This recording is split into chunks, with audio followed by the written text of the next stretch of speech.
Bom dia, boa tarde, boa noite, meus queridos alunos do cursinho Aprovando. Então a gente vai para mais uma aula aí e agora a gente vai falar a respeito do plano inclinado inicialmente sem atrito. Então a gente vai entender como é que funciona, por exemplo, quando eu tenho um bloquinho que ele está em uma rampa, um corpo qualquer, na verdade que seja, que está numa rampa e a gente vai ver por que ele desce, quais são as forças que atuam fazendo ele descer, qual a aceleração que ele vai ter, como é que funciona o movimento desse corpo aqui, o que causa o movimento desse corpo aqui no plano inclinado. E esse é o objetivo da nossa aula de hoje, entender então como é que a gente pode estar trabalhando com essa situação de um plano inclinado inicialmente sem atrito. Quando a gente for aplicar os exercícios, eu vou comentar com vocês como é que vai funcionar o plano inclinado mais o plano inclinado com atrito. Então vamos lá dar início.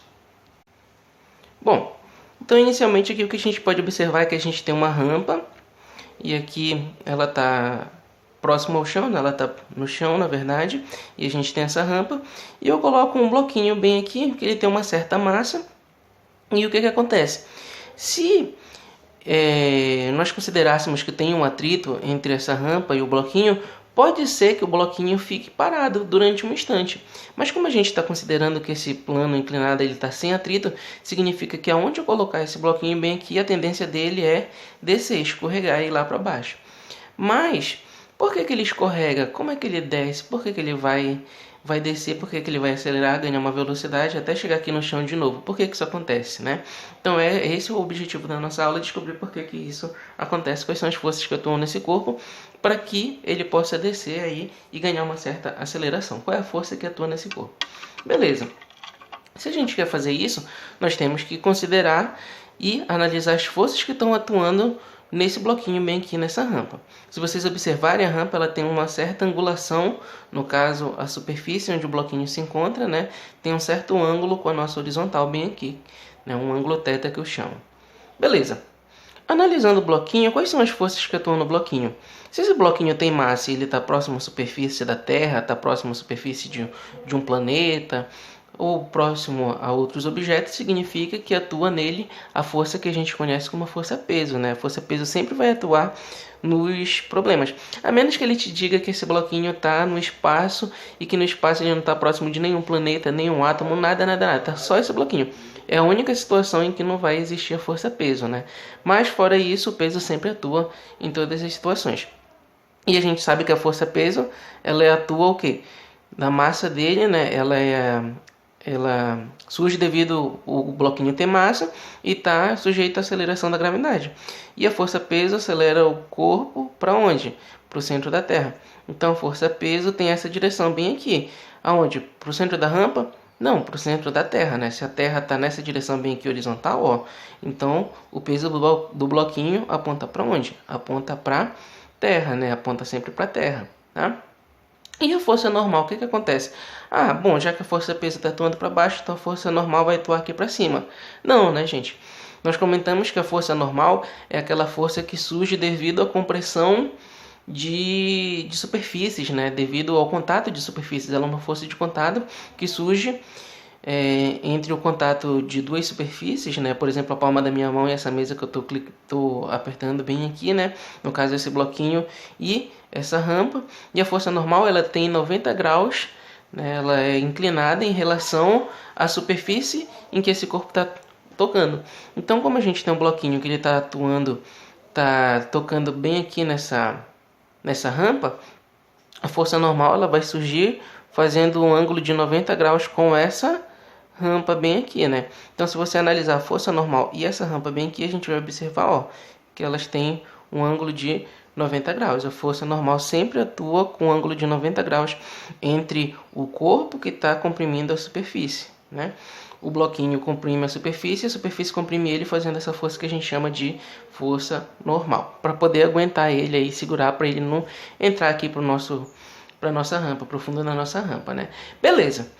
Então, o que a gente vê bem aqui é que eu tenho uma força nessa direção aqui, inclinada em relação ao plano da superfície. Eu tenho uma força normal que aponta para cima, mas eu não tenho nenhuma força nessa direção bem aqui, ó, a favor da rampa ou até mesmo contra a rampa, que faça esse bloquinho descer. Eu não tenho nenhuma força aqui nessa situação. Então, como é que esse bloquinho desce se eu só tenho uma força atuando para cá nessa direção? Então, o que deveria acontecer com esse bloquinho? Ele deveria entrar na rampa e vir nessa direção bem aqui, já que o peso atua para cá. Ou se não tivesse o peso só normal, como a compressão está sendo feita para cima, né? Ele deveria sair voando, por exemplo. Mas não é o que acontece, ele vai deslizando. Então tem uma força que está atuando bem aqui nessa direção que a gente não está enxergando. E é essa força que a gente vai descobrir agora. Beleza, bora lá. Bom, eu sei que eu tenho a força peso bem aqui e eu tenho a força normal. A força normal é aquela força que surge devido ao contato de objetos, né, o contato de duas superfícies, e a força peso surge devido à ação da gravidade. Então, quando a gente faz uma análise mais precisa disso daqui, a gente vai mais a fundo nessa análise aqui, nós vamos ver que, na verdade, a força peso, ela vai surgir uma componente dessa mesma força peso aqui nessa direção horizontal, a favor da rampa aqui, que a gente chama de PX. E também vai surgir uma outra componente da força peso nessa direção bem aqui, que a gente chama de PY. É como se eu pegasse essa rampa bem aqui e inclinasse, olha só. Aqui eu tenho PY, por quê? Porque está na direção vertical em relação à rampa, e PX porque eu tenho o movimento do bloquinho na horizontal, que seria isso em relação à rampa, tá bom? Mas beleza. Então, eu tenho uma parcela da força peso que faz força para cá, que eu chamo de PY, eu tenho uma parcela dessa mesma força peso que faz força para cá, que eu chamo de PX. E quando a gente analisa isso daqui, é justamente essa força PX, a parcela dessa força peso bem aqui, que está fazendo esse bloquinho deslizar para cá. E quando a gente analisa essas duas forças, a força peso na direção Y está anulando a força normal na direção Y também, no caso, né? Elas estão se anulando. Por quê? Olha só. O peso está puxando o bloquinho para cá. O peso na direção Y está puxando o bloquinho para cá, né? Só que ele não comprime a ponto de entrar na rampa e ir para o fundo dela. Por quê? Porque a rampa está fazendo força segurando ele. E ele segura essa força com o que a gente chama de força normal. Então, ele não sai voando e ele não acaba entrando aqui nessa rampa. Significa que essa força normal e essa força P na direção Y, bem aqui, que a gente tem a força peso na direção Y, elas estão se anulando. Então, o peso e a normal, eles têm o mesmo valor. O peso é na direção Y. E a gente vai ver isso daqui a pouquinho. Mas, beleza. Então, eu te pergunto. Qual o valor da força do peso na direção X que faz esse bloquinho descer? Então eu tenho que descobrir justamente os valores de PY, de PX e da força peso, né? Então olha só, vocês lembram que eu falei para vocês que a força peso é um vetor, né? Então ele possui módulo, direção e sentido. E nós trabalhamos na nossa aula de vetores com uma situação que eu poderia pegar dois vetores e transformar em um, assim como eu posso pegar um vetor e transformar em dois. Então, o que a gente vai fazer agora? Eu vou pegar o valor dessa força peso bem aqui e dividir no valor da força peso em Y e da força peso em X. Então, só um lembrete. O que acontece? O bloquinho está aqui, descendo a rampa, só que quando a gente analisa a força que atua nesse bloquinho, a gente vê que tem uma força peso nessa direção aqui e uma força normal. Então, qual seria a força? Mas não teria força nem aqui e nem nessa outra direção. Mas quando a gente faz uma análise mais profunda disso daqui, a gente vê que essa força peso, na verdade, ela está sendo dividida entre a força peso na direção X, que é o que faz o bloquinho descer, e uma força peso na direção Y, que se anula com a normal, por isso que ele permanece aqui nessa rampa, né, não entrando nela e nem saindo voando. É essa a ideia. Agora a gente vai entender e vai descobrir quais são os valores da força PY, para poder descobrir a força normal, que geralmente eles pedem nas questões, assim como a gente vai descobrir também o valor da força PX, que é o que faz esse bloquinho estar descendo aqui nessa direção até chegar ao solo. Então bora lá entender como é que funciona essa situação bem aí. Bom, então analisando aqui, para a gente descobrir a força que atua, né, na direção X fazendo o bloquinho descer e na componente Y que se anula com a normal, a gente tem que fazer a decomposição desse vetor peso bem aí. Então beleza, nós vimos aqui que essa força peso puxa esse bloquinho nessa direção, mas ele desce para cá na verdade, né?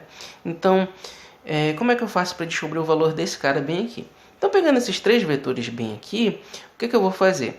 Olha só, eu sei que tem uma parcela da força peso na direção y que está se segurando com a normal. Então ele está nessa direção bem aqui que a gente está vendo. Tá? Isso daqui eu chamei de PY. Beleza. Mas eu sei que o que faz ele descer é o vetor na direção PX, né? O PX ele está aqui em cima, mas eu vou pegar ele e trazer para cá.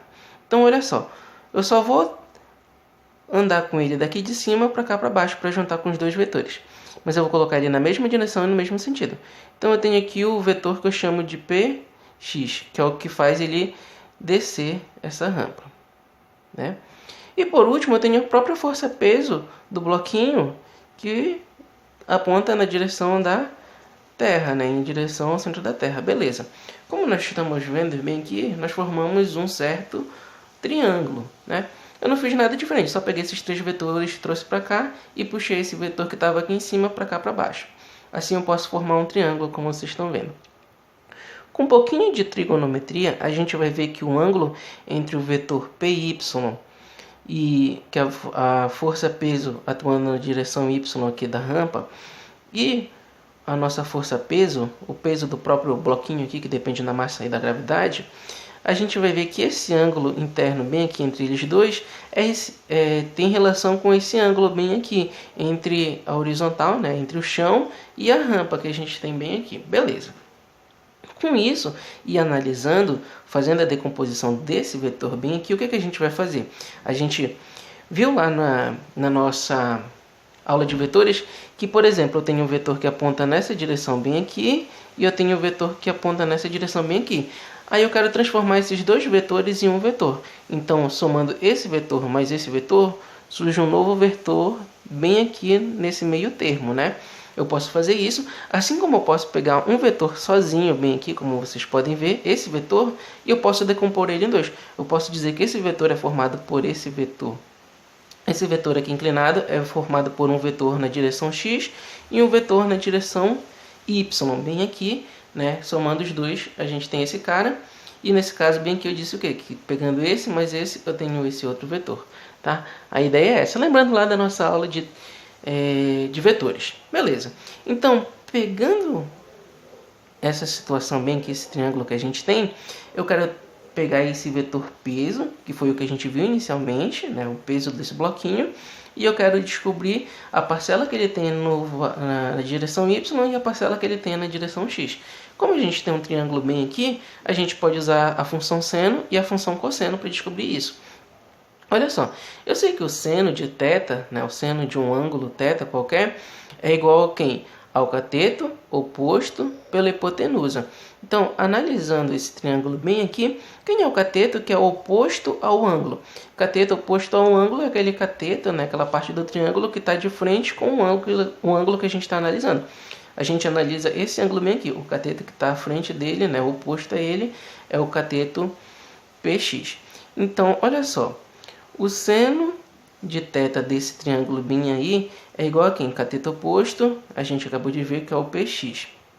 E a hipotenusa desse triângulo é o nosso P, bem aqui, é o nosso peso desse triângulo. Beleza. Então, para eu descobrir o valor de PX, basta eu passar esse P para o outro lado. Se ele está dividindo, ele passa multiplicando.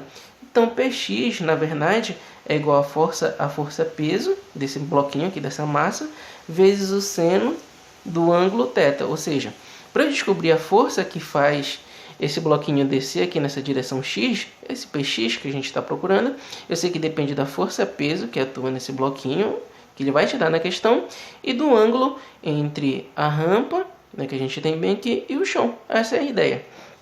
Agora, para analisar o valor da força PY aqui, que sustenta o bloquinho, puxando ele para baixo, né, para ele não sair voando, nós podemos dizer, então, pela função cosseno, que o cosseno do ângulo θ é igual a quem? Ao cateto adjacente. Cateto adjacente é aquele cateto que é junto ao ângulo. Quem é o cateto que está junto ao ângulo? Esse ângulo bem aqui é o nosso cateto PY. Então, a força-peso na direção y é dividido por quem? Cosseno é igual ao cateto adjacente dividido pela hipotenusa. A hipotenusa nós já vimos que é o nosso P, o peso do objeto. Então, para descobrir o valor de PY, basta isolar ele. PY aqui, esse P eu passo multiplicando.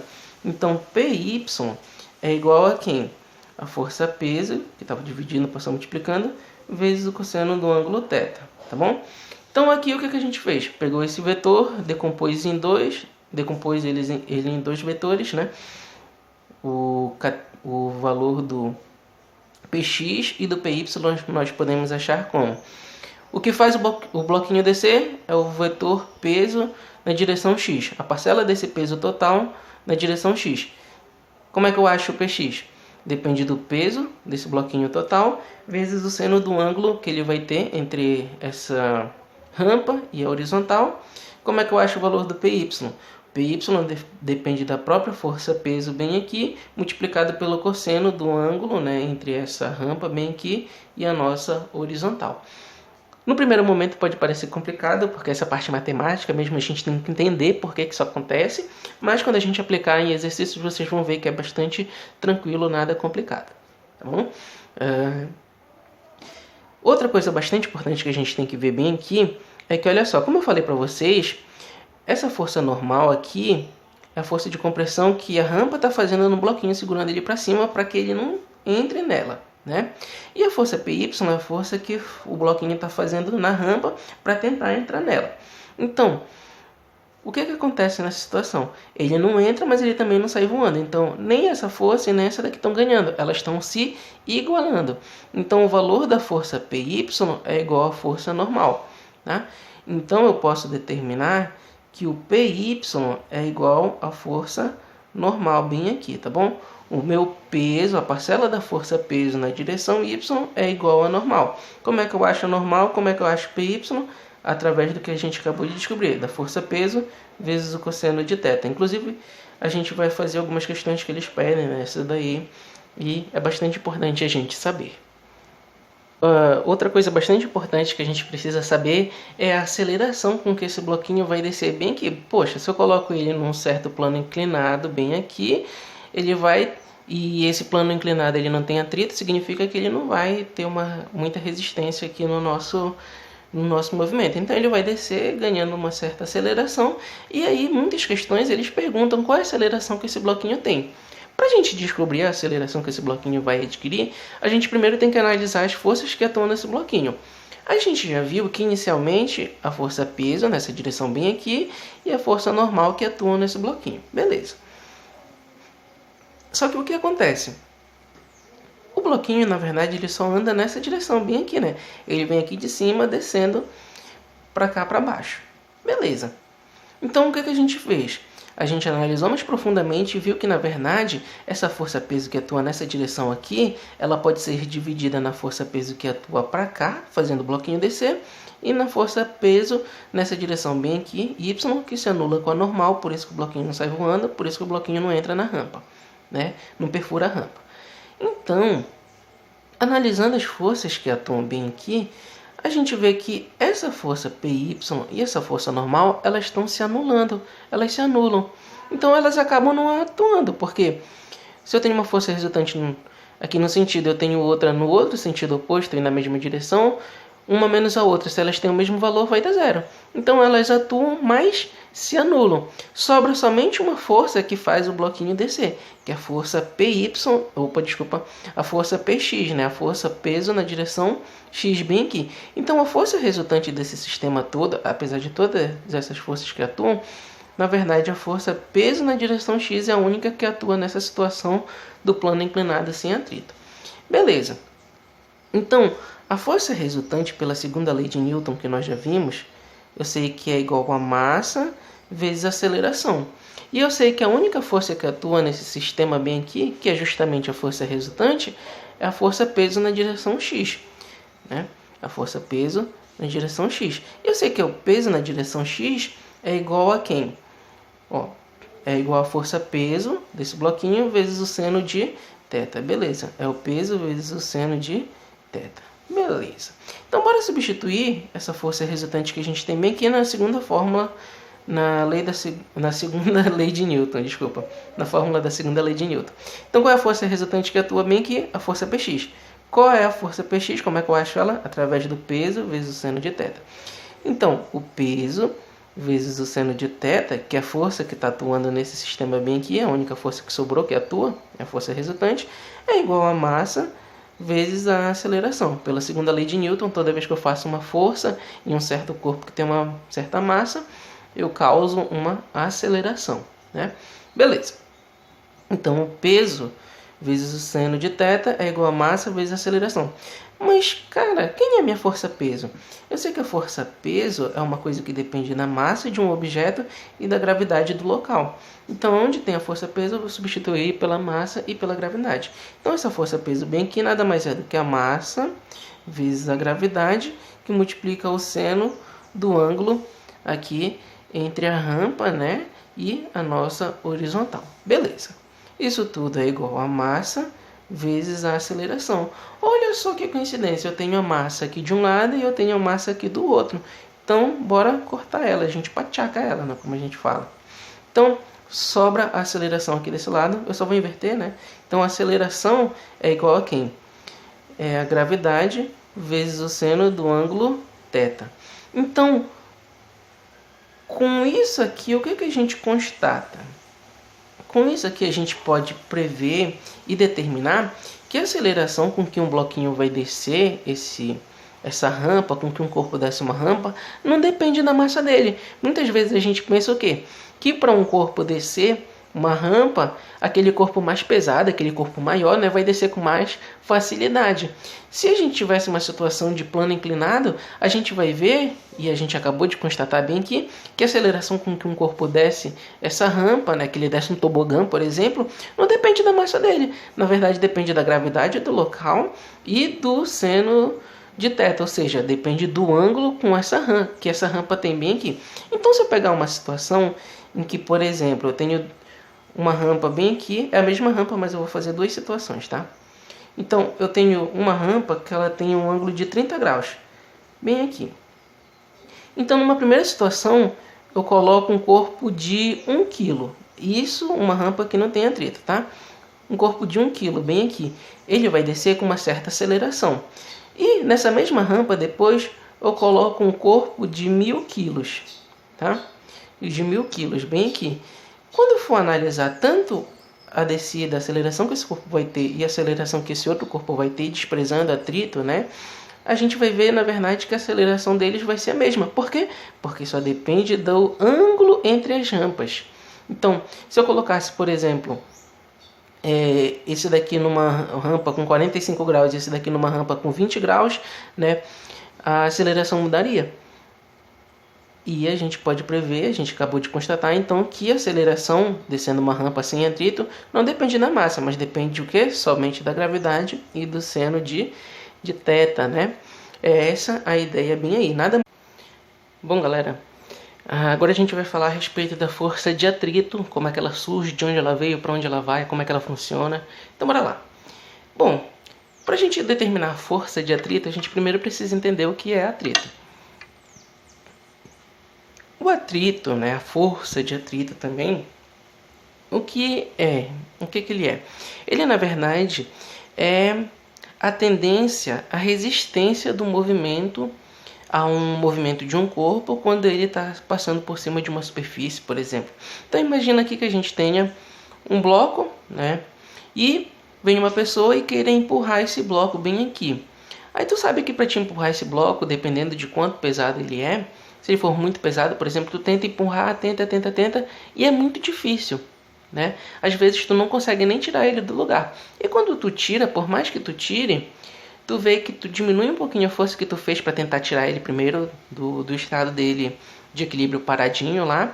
Mas mesmo assim, contigo empurrando, tu não empurra com facilidade. Tu vai empurrando, mas tu vê que é muito difícil tu continuar empurrando. Então, o que é o atrito, essa força de atrito? É justamente uma força que surge se opondo ao movimento do corpo que tu está fazendo. Então, ao empurrar essa caixa bem aqui, pode ser que tu nem consiga empurrar ela, esse corpo permaneça parado devido ao atrito, ou que quando tu empurre ela, tu comece a empurrar, mas seja muito difícil tu continuar empurrando porque tem atrito entre o chão. Por que surge o atrito?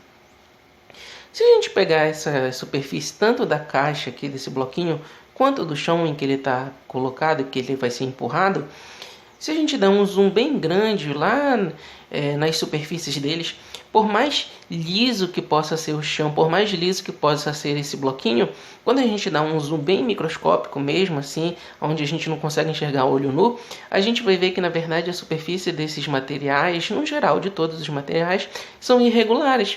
Então quando a gente amplia essa imagem daqui do chão e amplia a imagem da superfície do bloquinho que está empurrando, a gente vai ver que o bloquinho, olha só, ele é todo irregular, como se fosse daqui. Só que é tão pequeno que quando a gente olha com o nosso olho mesmo humano, sem a aplicação de instrumento óptico, a gente vê como se tivesse lisinho. Mas na verdade ele é assim, ó, todo irregular aqui. Tanto o bloquinho quanto o chão que fica abaixo dele. Então é como se o chão e o bloquinho ficassem presos bem aqui, né? E é isso que é o atrito. É justamente essas protuberâncias, né, protuberâncias que ficam presas umas às outras, que impedem o movimento do corpo. Então, se tu não consegue empurrar, ele fica paradinho lá. A gente tem um tipo de atrito para isso. E quando tu começa a empurrar ele, os bloquinhos, né, as irregularidades das superfícies, elas ficam segurando, tentando segurar aqui, e por isso que surge o atrito, por isso que é difícil tu empurrar um corpo, tá? Então é essa a ideia do atrito e da força de atrito. Beleza, então como eu disse para vocês, eu posso vir bem aqui nesse bloquinho e fazer uma força nele para tentar empurrar ele. Aí tá, tudo bem, eu faço uma força aqui, né? Uma força qualquer que eu faça bem aqui nessa direção, aí vai surgir entre o chão e o bloquinho o que a gente chama então de força de atrito. Força de atrito. Então olha só, eu estou empurrando o bloquinho nessa direção aqui para cá, né? Mas a força de atrito, olha só, ela está sendo feita contra o sentido do movimento que eu quero. Então ela é uma força que está resistindo ao movimento, tá bom? Essa é a ideia. Analisando a força de atrito, nós vamos ver que existe o atrito que a gente chama de atrito estático. E o que é o atrito estático? É o atrito que permite o corpo a permanecer parado. Então, eu posso aplicar uma força bem aqui e fico tentando empurrar, empurro, mas eu não consigo fazer esse corpo se movimentar. Por quê? Porque a superfície do bloquinho e do chão estão conseguindo resistir à força que eu estou fazendo. Então ele permanece parado. Quando a gente empurra, surge a força de atrito e o corpo permanece parado, a gente chama de atrito estático. Quando aí eu começo a fazer força, aí vou ampliando a minha força, vou, até o momento que esse corpo começa a andar. A partir do momento que esse corpo começa a andar, eu sei que eu vou ter que continuar fazendo força e eu vou ver que ele vai ficando meio que mais pesado, né? Por quê? Porque entre o chão e essa superfície do bloquinho está tendo o atrito. E é esse atrito que tem quando a gente faz uma força e consegue fazer esse bloquinho andar, né? Então quando esse bloquinho está andando, mas ainda assim existe a força de atrito, a gente chama de atrito cinético ou dinâmico. Por quê? Porque o corpo, né, ele está em movimento. Então, a ideia inicial de atrito é isso. O que é o atrito? É uma força que surge em oposição ao sentido do movimento, né? Em oposição ao movimento que tu está fazendo. Então, tu faz a força numa direção e no sentido, mas a força de atrito surge no sentido contrário dessa força, tentando resistir, tentando fazer tu não se movimentar. É essa a ideia da força de atrito. Beleza, então bora entender agora como é que funciona a força do atrito estático. Como eu falei para vocês, o atrito estático é aquela força que surge à oposição do movimento, só que o corpo ele permanece parado, ele não se movimenta, ele fica paradinho lá de acordo com o que tu vai fazendo a força. Então imagina aqui que a gente tenha um bloquinho, é o mesmo bloquinho na mesma situação, só que a gente vai usar forças diferentes. Bora lá, para analisar esse movimento. Então olha só, imagina aqui que eu diga que nessas três situações a força de atrito estático máxima é de 20 newtons. Então o que significa isso? Significa que eu posso fazer uma força nesse bloquinho e que se essa força for inferior ou igual, no caso, até 20 newtons, esse bloquinho ele vai continuar parado. Então se eu fazer uma força de 21 newtons, por exemplo, eu começo a movimentar esse bloquinho e ele começa a andar numa certa direção e num sentido. Beleza. Então, a força máxima que esse bloquinho aguenta para ele permanecer parado é até 20 newtons. Então, imagina o seguinte, bem aqui. Eu venho e faço uma força nesse bloquinho bem aqui de 10 newtons. Então, para esse bloquinho permanecer parado, eu sei que esse bloquinho e o chão aqui que a gente está vendo, ele aguenta até 20 newtons de força sendo feita para que ele continue parado. Então, se eu estou aplicando 10 newtons aqui, e ele aguenta 20, o máximo, eu sei que esse bloquinho ele vai continuar parado, porque essa força aqui não é suficiente para tirar ele do repouso devido à força de atrito. Aí, na questão ele pode te perguntar, bom, eu fiz uma força de 10 newtons, esse bloquinho tem uma força de atrito estático, ou seja, ele permanece parado até receber uma força de 20 newtons. Então qual é a força que está sendo feita nessa situação bem aqui? Bom, lembra lá que eu sei que o corpo ele vai permanecer parado se as forças que atuam nele forem iguais a zero, as forças resultantes forem iguais a zero.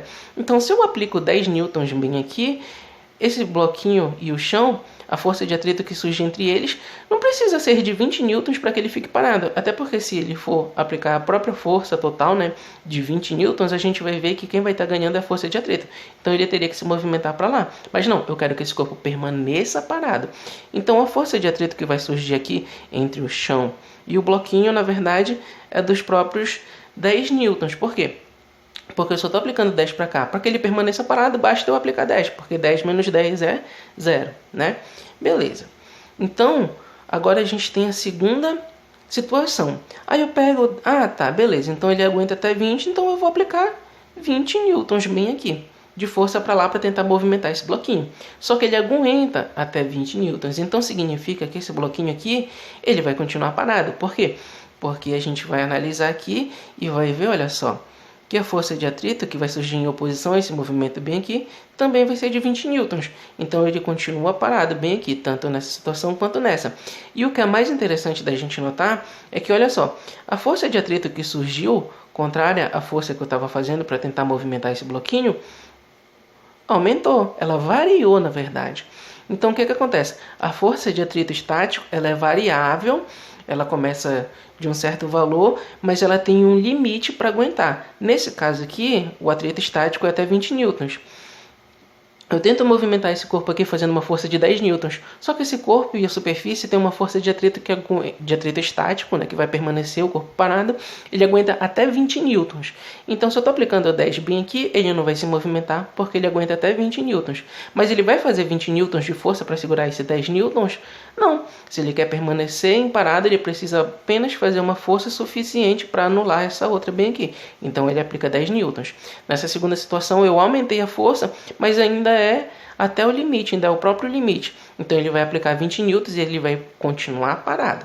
Agora a gente vai para a terceira situação. Aí eu aplico bem aqui nesse corpo, olha só, uma força de 21 newtons, por exemplo. O que vai acontecer com esse corpo?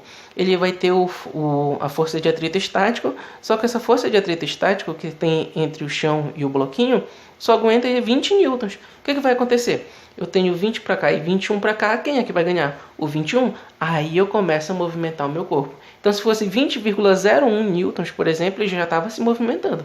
Não com tanta facilidade, mas ele já começaria a se movimentar, tá bom?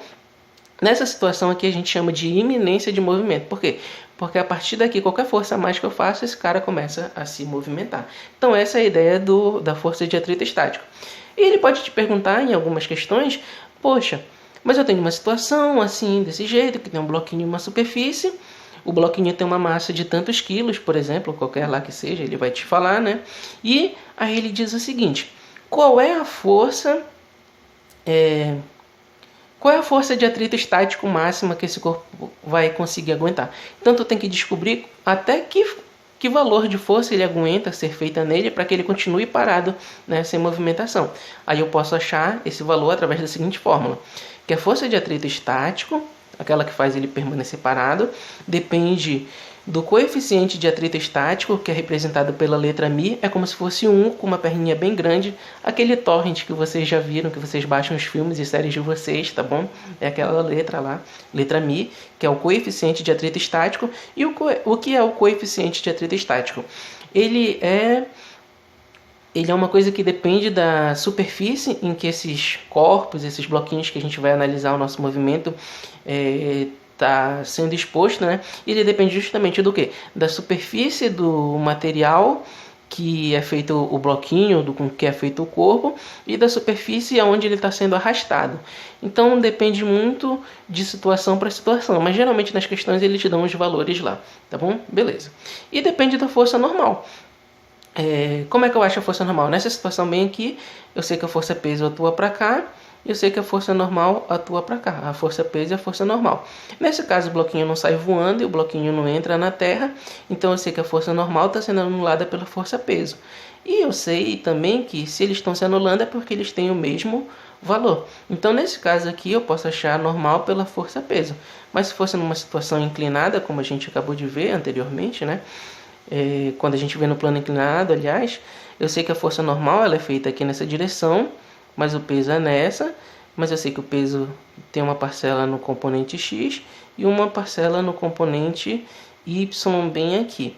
Então, a normal, nesse caso, quando a gente está trabalhando com plano inclinado, se iguala a força-peso na direção y. Mas isso daí a gente vai estudar com calma, né? A gente vai aplicar isso em questões. Beleza. Então, a força de atrito estático que vai permanecer, vai deixar meu corpo parado, como é que eu posso descobrir o valor máximo que ela pode aguentar de força, né? Depende do coeficiente de atrito estático que ele vai te dar na questão e da força normal, que nesse caso aqui pode ser igualada ao peso, né? Nesse caso bem aqui, nesse outro a força é peso na direção y. Beleza. Então essa aí é a ideia, né?